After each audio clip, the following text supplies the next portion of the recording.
have one word.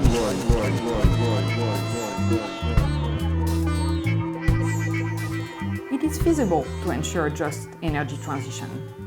First, by understanding and following the UN Guiding Principle on Business and Human Rights and the UN Declaration on the Rights of Indigenous People. This legal instrument underscores the right of indigenous people not to be forcibly removed from their land and territories, and also the need for projects to be contingent on free, prior, informed consent from the locals before being implemented. By respecting those instruments, renewable energy companies can increase the sustainability of their projects and ensure that their projects do not jeopardize human rights on the ground, and also make local communities partners or allies in their projects. By ensuring respect for the rights of indigenous people, companies will also decrease business risk for themselves and their investors.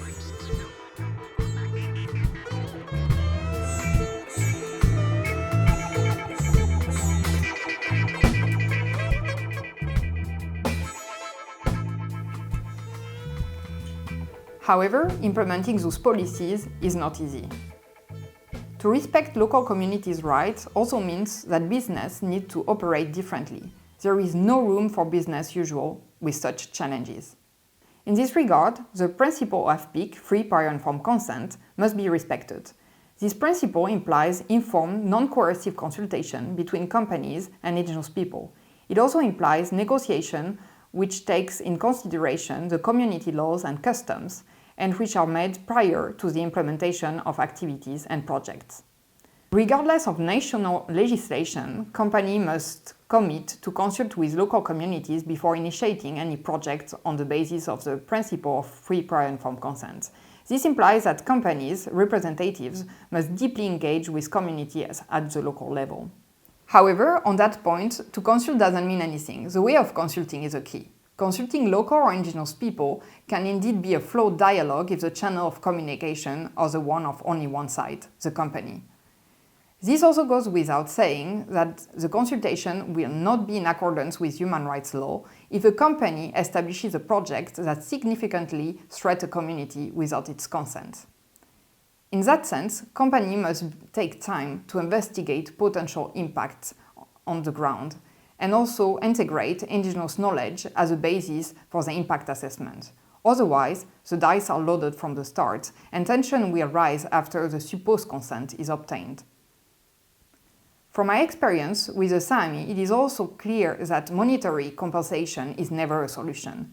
In order for community to benefit from a project, there is a clear need for companies to investigate whether any projects are culturally viable and benefit the community. If the project is not providing long-term viability for the community, then the project cannot be long-term viable itself. In a nutshell, it should become clear that investing time in consulting communities on the ground is a necessity, not a simple formality. Consultation should not be part of a checkbox exercise, but should be included throughout the business operation. If business wants to take seriously their goal to promote sustainable development, they need to spend time engaging with local communities. From a business perspective, this is also what is often referred as the duty of companies to exercise human rights due diligence. Finally, it is only by operating those changes that companies can promote sustainable business and human rights. Furthermore, by engaging with community on the ground, companies can contribute to a green and just transition, not just a green transition.